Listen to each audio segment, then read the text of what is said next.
الحمدللہ رب العالمین والعاقبۃ للمتقین والصلاۃ والسلام علی رسول النبی الکریم اما بعد فاعوذ باللہ من الشیطان الرجیم بسم اللہ الرحمن الرحیم والعصر ان الانسان لفی خسر الا الذین آمنوا وعملوا الصالحات وتواصوا بالحق وتواصوا بالصبر صدق اللہ العظیم۔ اللہم رب اشرح لی صدری ویسر لی امری واحلل عقدۃ من لسانی یفقهوا قولی ربی زدنی علما ربی زدنی علما ربی زدنی علما۔ اللہم صلی علی محمد النبی الامی وازواج امہات المؤمنین وذریۃ وآل بیت کما صلیت علی ابراہیم انک حمید مجید۔ اللہم صلی علی محمد النبی الامی وعلی آلہ وصحبہ وبارک وسلم۔ میری بہنوں، میری بچیوں، ہم دنیاوی اعتبار سے قیمتی چیز اس کو سمجھتے ہیں کہ جو دولت کے اعتبار سے،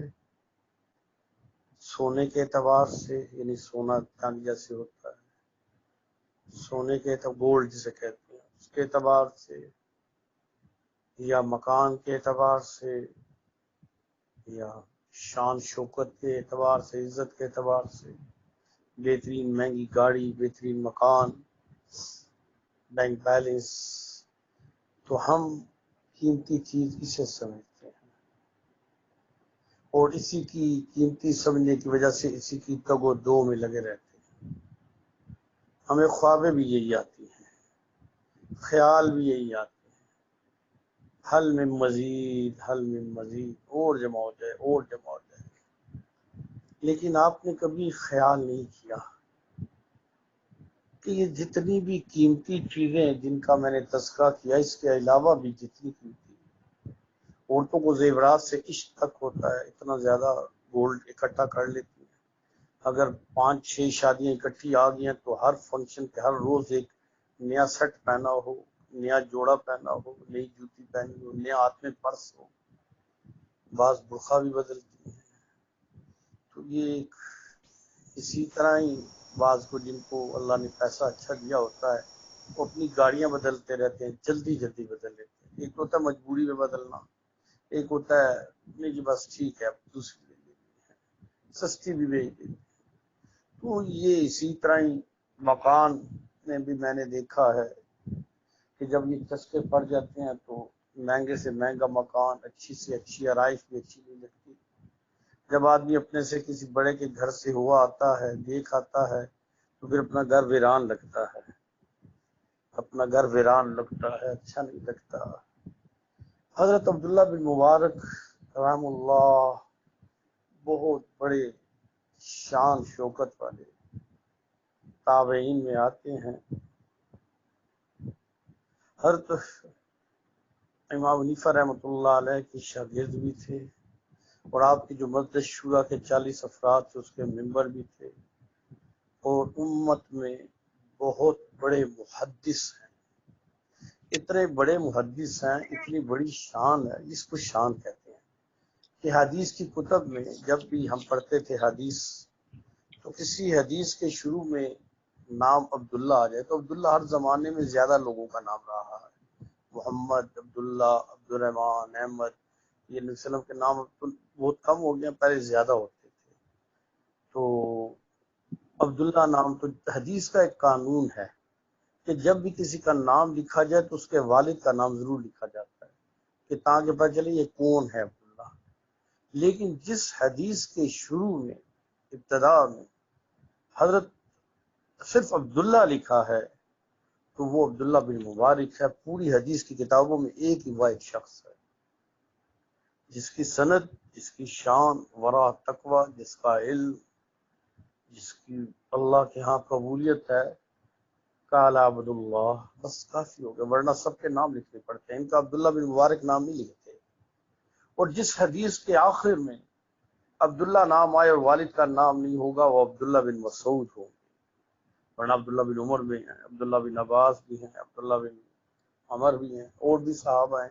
لیکن ان کے باپ کا نام لکھا جاتا ہے۔ جس کے والد کا نام نہیں لکھا گیا آخر میں اور پھر براہ راست نبی صلی اللہ علیہ وسلم تک ہے تو وہ عبداللہ بن مسعود کی شان ہے۔ یہ اتنا بڑا عبداللہ عبداللہ بن مبارک ایک امیر گھرانے کے تھے، بہت زیادہ امیر گھرانے کے، شہزادے تھے، خوبصورت تھے، ذہین تھے۔ تو ان کی جو رہائش تھی، ان کی رہائش ایسی جگہ میں تھی جہاں وزیر لوگ رہتے تھے، بادشاہ کا محل تھا، وزیر لوگ رہتے تھے۔ اور وہ تو یہ امیر تو تھے لیکن وزیر تو بادشاہ تو نہ تھے، ان کے پاس تو سرکاری سب کچھ ہوتا ہے مفت کا۔ تو حضرت عبداللہ بن مبارک فرماتے ہیں کہ میں محسوس کرتا تھا کہ جب میں ان لوگوں کے گھروں میں جاتا، ان کے گھر دیکھتا، ان کی محافل میں جاتا، ان کی مجالس میں جاتا، گھروں میں جانا ہوتا، ان کے فنکشنز میں جانا ہوتا، تو مجھے احساس ہوتا کہ میں غریب آدمی ہوں، حالانکہ بہت امیر تھے۔ مجھے احساس ہوتا تھا کہ میں غریب ہوں، ان سے کم تر ہوں۔ فرماتے ہیں میں نے اللہ سے دعا کی تو اللہ رب العزت نے میرے دل میں اس کا ایک حل نکال دیا۔ میں نے وہ اپنی جگہ بیچ دی، اور بیچ کے میں ایک ایسی جگہ پہ چلا گیا جہاں میرے ارد گرد غریب لوگ رہتے تھے۔ وہاں میں نے مکان لے لیا اپنی ضرورت ترتیب کا، بڑے صالح تھے۔ فرماتے ہیں کہ اس کے بعد مجھ جیسا شکر گزار شخص کوئی نہیں تھا۔ جب میں ارد گرد نگاہ دوڑاتا تو کہتا ہے اللہ جو تو نے مجھے دیا ہے وہ کسی کو نہیں دیا، جو میرے پاس ہے وہ کسی کے پاس نہیں۔ میں اللہ کا شکر گزار بن گیا۔ میرے آقا صلی اللہ علیہ وسلم نے فرمایا دنیا کے معاملے سے اپنے سے نیچے والے کو دیکھو، اور دین کے معاملے سے اپنے اوپر والے کو دیکھو۔ دنیا کے معاملے میں اپنے نیچے سے دیکھو، میرے پاس تو سائیکل ہے، اس کے پاس سائیکل بھی نہیں، میرے پاس تو موٹر سائیکل ہے، اس کے پاس سائیکل بھی نہیں، میرے پاس تو سائیکل نہیں ہے، چلو ٹانگیں ہیں، یہ تو ٹانگوں سے بھی معذور ہے، میرے پاس گاڑی ہے پرانی سے، یہ تو بارش میں اور دھوپ میں میاں بیوی اور بچے بلک رہے ہوتے ہیں دوپہر میں، میرے پاس اچھی گاڑی ہے، میں تو اپنے مکان میں رہتا ہوں، یہ تو کرائے کے مکان میں ہر تیسرے چوتھے مہینے مالک کہتا ہے نکلو بوڑیا بستر اٹھاؤ، یہ تو خانہ بدوشی کی طرح پھرتے ہی رہتے ہیں۔ میرے بچے تندرست ہیں، کوئی عیب نہیں ہے، اس کے بچہ کوئی فالج زدہ ہے، کوئی پولیو والا ہے، کسی کی اور مشکلات ہیں۔ میرے تو اللہ نے بیٹے بھی دیے، بیٹیاں بھی دی، اس کی بیٹے ہی اولاد ہی کوئی نہیں ہے، یہ مارا پھر رہا ہے۔ ہم کمپیئر کرتے ہیں اوپر، جب اوپر کرتے ہیں تو اللہ کے ناشکرے بن جاتے ہیں، اللہ کے نافرمان بن جاتے ہیں، اور بے صبرے بن جاتے ہیں۔ قرآن تو کہتا ہے ان شکر تم لازیدنکم، جتنا اللہ کا شکر کرو گے اور دے گا۔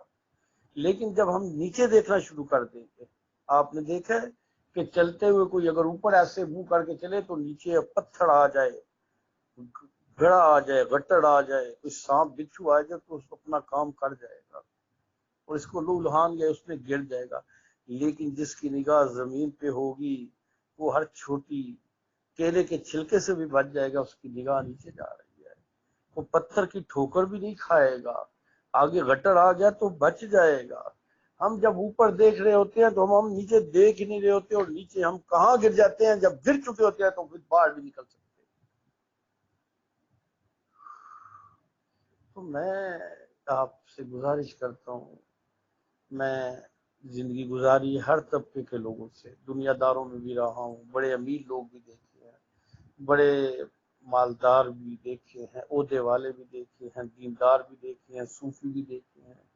پیر بھی دیکھے ہیں، مولوی بھی دیکھے ہیں، مدارس والوں سے بھی واسطہ رہا، سب کو دیکھا، لیکن جس کا اللہ سے یہ تعلق نہیں بنا وہ ایسا ہی ہے، چاہے وہ مولوی 5 وقت کی نماز پڑھتا ہے، چاہے پیر ہے اس کے لاکھوں مرید ہیں، چاہے مدرسے میں وہ بخاری شریف تک پڑھاتا ہے، بس یہی حال ہے۔ جب تک یہ دل اطمینان نہیں پکڑے گا، جب تک یہ اللہ سے جڑ کے توکل اور شکر کی کیفیت اور صبر کو نہیں پائے گا تو یہ پھر ایسا ہی دھکے کھاتا رہے گا۔ تو بھئی ہم تو قیمتی چیز اس سمجھتے ہیں، اور ان قیمتی چیزوں میں سے کوئی قیمتی چیز ہمارے ساتھ نہیں جائے گی۔ مجھے کوئی زندگی کا جنازہ بتا دیں کہ کسی عورت کو بڑی زیورات سے محبت تھی تو بچوں نے، بیٹوں نے، خاوند نے کہا چل اس کے زیوروں سمیت اسے دفن کر دے۔ ارے کوئی انگوٹھی چھلا بھی نہیں چھوڑتا، یہ ناک اور کان کی وہ والیاں بھی کوئی نہیں چھوڑتا، جھگڑے ہو جاتے ہیں، میت پڑی ہوتی ہے، بہو اور بیٹیاں لڑنا شروع ہو جاتی ہیں، ابھی جنازہ بھی نہیں اٹھا ہوتا اور چیخو پکار باہر جاتی ہے، جی سونے پہ جھگڑا ہو رہا ہے، یہ میرا ہے یہ میرا ہے، حالانکہ وراثت کے احکامات ہیں، ایسے قبضہ گروپ نہیں ہوتا وراثت میں۔ تو کسی کا مکان کتنا ہی خوبصورت بنا لے، اتنا بڑا بنا لے کہ ایک شہر آباد کر لے، تو اس کو قبر کی چھوٹی سی جگہ ہی ملے گی، چند فٹ نیچے اور 2.5-3 فٹ چوڑی، بس وہ جنت کے باغوں میں باغ ہوئے گی یا جہنم کے گڑھوں میں سے ایک گڑھا ہو۔ دنیا آباد کر لو، اپنا مکان اتنا بڑا بنا لو کہ اس میں چلنا بھی مشکل ہو، اتنا بڑا ہو، تھک جائے آدمی،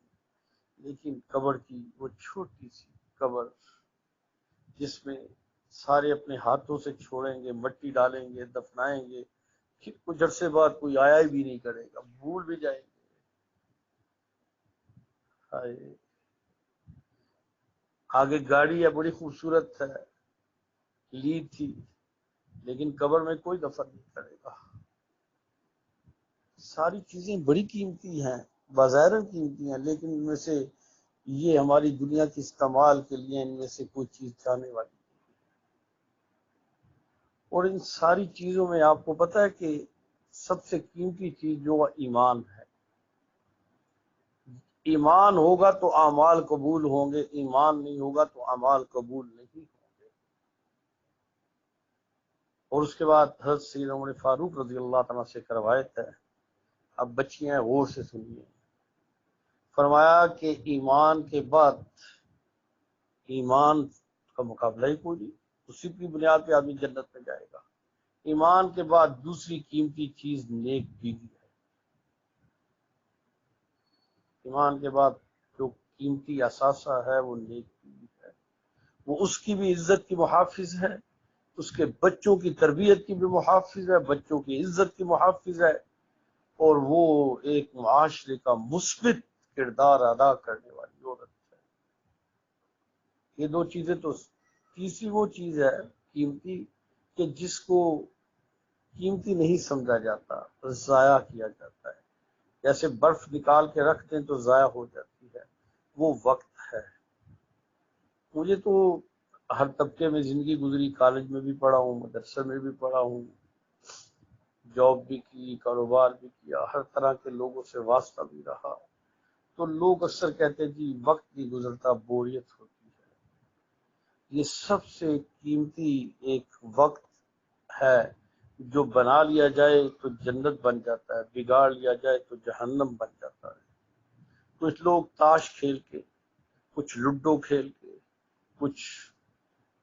کارٹون دیکھ کے، اب تو موبائلوں پہ گیمیں آ گئی ہیں، آپ 24 کے بجائے 48 گھنٹے بھی بیٹھے رہیں، لگے رہیں گے، نئی سے نئی گیم چلتی رہے گی۔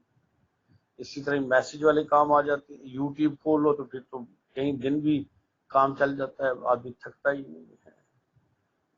یہ وہ قیمتی اثاثہ ہے جو ہم اپنے ہاتھوں سے، اپنی آنکھوں سے، اپنی زبان سے، اپنے دماغ سے ضائع کر رہے ہیں، اور کل میدان محشر میں جو سب سے بڑا تکلیف دہ عمل ہوگا، پہلا ایمان، ایمان کے بغیر کچھ نہیں، پھر اس کے بعد یہ وقت جو ضائع کیا گیا واپس نہیں لوٹایا جائے گا، لوٹ کے نہیں آ سکتا۔ جس بندہ، کوئی لوگ گلیوں میں کھڑے ہو جاتے ہیں، کچھ عورتیں چھتوں پہ چڑھ کے آپس میں بالکونیوں پہ سامنے والی عورتوں سے بات کرتے ہیں، پورا محلہ بھی ان کو دیکھتا رہتا ہے، عورت کی آواز بھی پردے میں آتی ہے، اس کی آوازیں بھی لوگ سنتے ہیں، اور بعض تو ذرا تھوڑا آج کل جو ماڈرن ہے وہ واک کے نام پہ ہمارا گردی پہ بھی خاصا دور دور تک پھرتی ہیں، کھلے بال، ننگے، نیم ننگے وجود کے ساتھ۔ میں رہائش جو ہے اس کے بعد ذرا کھلی جگہ ہے، لائٹس بہت ہیں، تو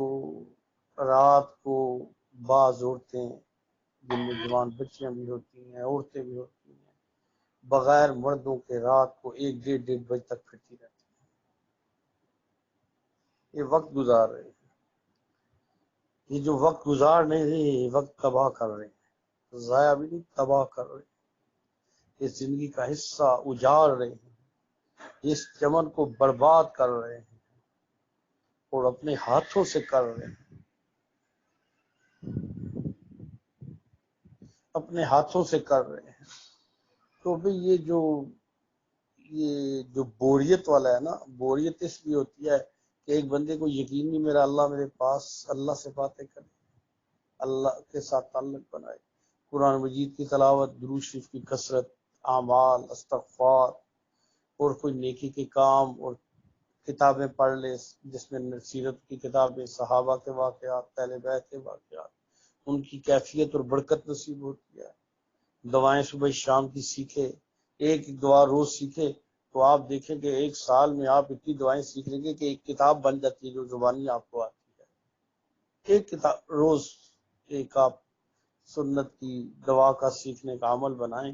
ایک سال میں آپ کو اتنی دعائیں آ جائیں گی کہ آپ ایک کتاب لکھ سکتے ہیں۔ یہ وقت کو بچانا۔ حدیث مبارکہ میں آتا ہے کہ میدان معیشت سے کوئی شخص ہل نہیں سکے گا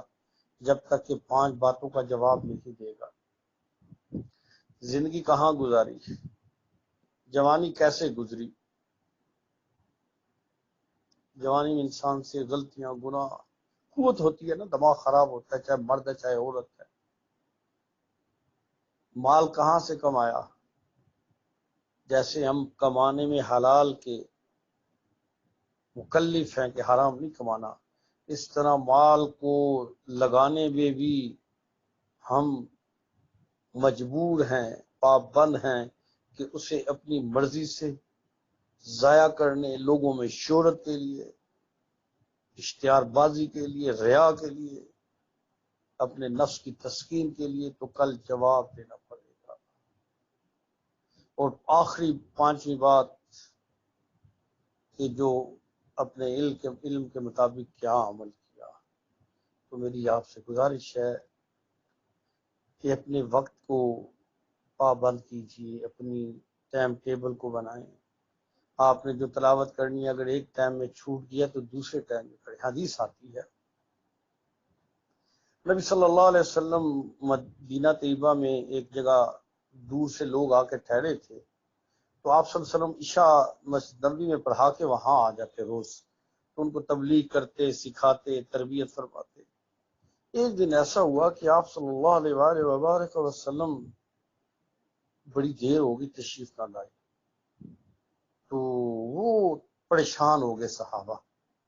کہ راستے میں یہودیوں کا محلہ پڑتا ہے تو آپ پہ حملہ ہو گیا ہو۔ اس پریشانی میں تھے کہ نبی صلی اللہ علیہ وسلم تشریف لے آئے، تو انہوں نے اپنی پریشانی عرض کی کہ یا رسول اللہ ہم تو بہت پریشان تھے، آپ دیر سے آئے۔ فرمایا بات یوں نہیں ہے، بات یہ ہے کہ آج میرا سبق رہ گیا تھا، جو میں تلاوت کرتا ہوں آج میرے پاس وقت نہیں تھا، مصروفیت کی وجہ سے رہ گیا تھا، میں نہیں چاہتا تھا کہ جو چھوٹ گیا وہ چھوٹا رہے، تو میں نے یہاں آنا تھا، دیر ہوتی ہے تو میں نے پہلے اپنا سبق دہرا لیا۔ یہ وہ ہستی ہے جسے پیدا نہ کیا جاتا، کائنات نہ پیدا کی جاتی، جس پہ قرآن اتارا گیا، جس پہ قرآن اتارا گیا، وہ بھی تلاوت کا اتنا اہتمام کرتا ہے کہ قصہ تو پڑھا تو شروع سے اتلو ما اوحی الیک، تلاوت کر اللہ نے جو تجھ پہ اتارا ہے، اور اس کے بعد ذکر کی ترتیب بنا لے، درود شریف کی ترتیب بنا لیں، اور اس کے بعد اعمال کے مطالعے کی۔ جب آپ یہ کام کرنا شروع کریں گے انشاءاللہ جب آپ یہ ترتیب اپنائیں گے تو آپ کی زندگیاں ایک لائن میں آ جائیں گی، ایک ترتیب میں آ جائیں گی، وقت ضائع ہونا بند ہو جائے گا۔ آپ یہ شکایت نہیں کریں گے وقت گزارنے کے لیے 2 گھنٹے کا پیکج ہوتا ہے تو پورا کرنا ہے، پتہ نہیں باتوں کا اتنا خزانہ کہاں سے آتا ہے، اور پھر اتنے میسج کرنے ہیں، وقت گزارنا ہے۔ یہ وقت گزار نہیں رہے، وقت تباہ کر رہے ہیں۔ میں کبھی کبھی بندے کو پروفائلز چیک کرتا ہوں تو بعض بندوں کا تو اتنا دکھ ہوتا ہے، اتنے دیندار بچیاں بھی بچے بھی جن پہ بڑی اچھی مصروفیت ہے، وہ 20 کو کرنے کے لیے بھی وقت چاہیے۔ یار کیا ضرورت ہے، کیا بن گیا، کیا ہم یہی تبلیغ کا طریقہ رہ گیا ہے؟ سب سے پہلے تو اپنے آپ کو ہم نے دیکھنا ہے۔ میری گزارش ہے، میں یہ باتیں آپ سے اس لیے عرض کر رہا ہوں کہ اللہ نے مجھے موقع دیا آپ سے بات کرنے کا، میری دلی تمنا ہے، میری دلی خواہش ہے کہ اللہ آپ کو ایسا بنا دے کہ اللہ کو آپ پسند آ جائے، اور جب رسول اللہ سے سامنا ہو تو رسول اللہ صلی اللہ علیہ وسلم خوش ہو جائیں، بس ساری کامیابی ہو گئی۔ دنیا میں ایک ٹائم کا کھانا نہ ملا، اچھے لباس نہ ملا، جوتی مہنگی نہ ملی، پرس خیر تھوڑا پرانا بھی تھا، مکان بھی اتنا اچھا نہ تھا، سارے گزارے ہو جائیں گے، قبر میں گزارا نہیں ہوگا، قبر میں گزارا نہیں ہوگا۔ اللہ آپ کو اگر دکھا دے تو آپ کی نیندریں اڑ جائیں، کس طرح لٹکے ہوتے ہیں اور آگ کے ایندھن بنے ہوتے ہیں، اور بعض قبر سے لے کے پتہ چلتا ہے شعلے آسمان تک چلے گئے ہیں۔ اللہ نے وہ چیخیں ہم تک کانوں میں نہیں پہنچائی، ہمارا کھانا ختم ہو جاتا۔ اور خصوصاً جو بچیاں بے پردہ پھرتی ہیں، یہ تو جہنم کا ایندھن ہے، خود بھی جل رہی ہیں، لوگوں کو بھی جلا رہی ہیں۔ بڑی شوخی ہے یہ بھی، میں پردہ نہیں کرتی، یہ تو مرتے وقت پتہ چلے گا۔ اسی طرح ہی کیا بنے گا میدان محشر میں؟ آپ موم بتی کے اوپر اپنی انگلی 2 سیکنڈ نہیں رکھ سکتے، یہ وہ بتی تو چھوٹی سی ہے، دنیا کی آگ سے 70 گنا زیادہ جہنم کی ابتدائی آگ ہے۔ جب بندہ پھینکا جائے گا تو پہلے ہی لہجے میں وجود سے ہڈیوں کے اندر گودا بھی جل جائے گا، پھر ٹھیک کر دیا جائے گا تاکہ اسے دوبارہ تکلیف ہو، اور وہاں کوئی بھی مدد کو نہیں آئے گا۔ آج کہا جاتا ہے جی میں تو تیرے بغیر سو نہیں سکتا، مجھے نیند نہیں آتی تجھے دیکھے بغیر، کل میدان محشر میں دور سے بھی کوئی سلام نہیں کرے گا۔ تو اپنے وقت کو قیمتی بنائیں، چلیں ذکر کرتے ہیں۔ سبحان اللہ۔